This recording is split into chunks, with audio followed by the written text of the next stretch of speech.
Hello, and welcome to my channel, where I explore the science and history behind some of the most fascinating and controversial topics in the world. Today, I'm going to talk about fentanyl, the synthetic opioid that has been called the world's deadliest drug.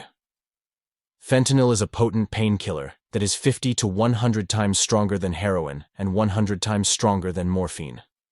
It has been used in medicine for decades, but it has also been abused and misused by people who seek its euphoric and relaxing effects. Fentanyl is responsible for tens of thousands of overdose deaths every year in the United States and other countries, and it poses a serious threat to public health and safety. But how did fentanyl become so widespread and dangerous? What are its effects on the brain and the body? And what can we do to prevent and treat fentanyl addiction and overdose? In this video, I will answer these questions and more, using the latest scientific research and reliable sources. But before we dive into the topic, please make sure to subscribe to my channel and hit the bell icon to get notified of new videos. And if you find this video informative and helpful, please give it a thumbs up and share it with your friends. Thank you for your support, and let's get started. Fentanyl was first synthesized in 1959 by a Belgian chemist named Paul Janssen, who was looking for a new and more effective analgesic. He tested hundreds of compounds similar to morphine and found that fentanyl was the most potent one. He patented the drug in 1963, and it was approved for medical use in the US in 1968. Fentanyl was mainly used as an intravenous anesthetic for patients undergoing heart surgery or those with severe pain. It was also available in other forms, such as patches, lozenges, sprays, and tablets. Fentanyl was considered a safe and effective drug when used under medical supervision and in controlled doses. However, it also had a high potential for abuse and addiction, as it could produce intense feelings of pleasure and relaxation, similar to heroin and other opioids. Fentanyl works by binding to opioid receptors in the brain, which are involved in pain perception, mood regulation, and reward processing. When fentanyl activates these receptors, it blocks the transmission of pain signals and releases a large amount of dopamine, a neurotransmitter that is associated with pleasure and motivation. This creates a positive feedback loop, where the user feels a strong urge to repeat the experience and take more of the drug. However, this also leads to tolerance, dependence, and withdrawal, which are the hallmarks of addiction. Tolerance means that the user needs more of the drug to achieve the same effect, as the brain adapts to the presence of fentanyl and reduces its sensitivity to it. Dependence means that the user relies on the drug to function normally and avoid unpleasant symptoms such as anxiety, depression, insomnia, and pain. Withdrawal means that the user experiences physical and psychological distress when the drug is stopped or reduced, such as nausea, vomiting, diarrhea, sweating, shaking, and cravings. Fentanyl abuse and misuse began in the 1970s and 1980s, when some people started to divert the drug from legitimate sources, such as hospitals and pharmacies, and use it for non-medical purposes. Some people also started to synthesize fentanyl and its analogs, which are similar but more potent versions of the drug, in clandestine laboratories.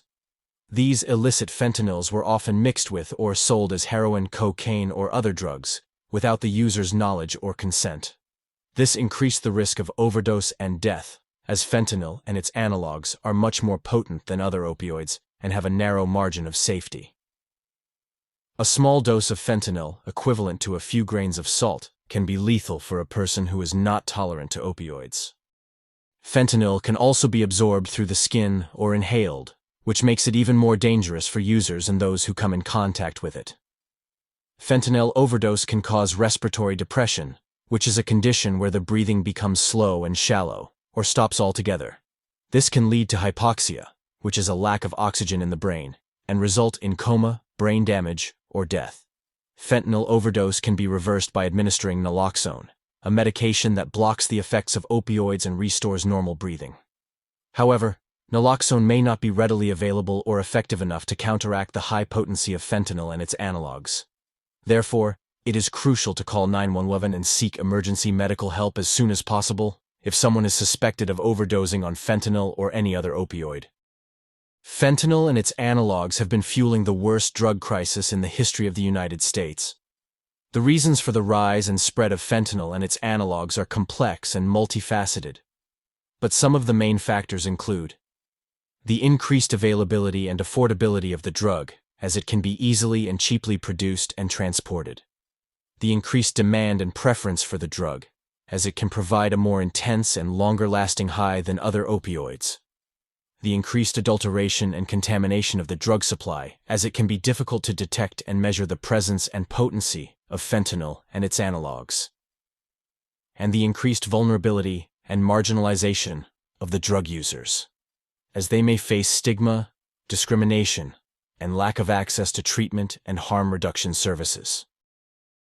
Fentanyl is a powerful and dangerous drug that has taken many lives and caused much suffering. It is important to understand the nature and extent of the problem, and to take action to prevent and treat fentanyl addiction and overdose. However, it is also important to remember that fentanyl is not the root cause of the problem, but rather a symptom of a deeper and broader issue. The issue of drug use and abuse is not only a medical or legal issue, but also a social and psychological issue. It is influenced by many factors such as poverty, trauma, mental health, stress, and culture. Therefore, it is not enough to focus on the drug itself, but also on the people who use it, and the reasons why they use it. It is not enough to punish or blame them, but also to support and help them. It is not enough to treat them as criminals or patients, but also as human beings. By doing so, we can hope to create a more compassionate and effective response to the fentanyl crisis, and to the drug crisis in general. Thank you for watching this video. I hope you learned something new and useful. If you have any questions or comments, please leave them below. And if you want to see more videos like this, please subscribe to my channel and hit the bell icon to get notified of new videos. And if you liked this video, please give it a thumbs up and share it with your friends. Thank you for your support, and see you next time.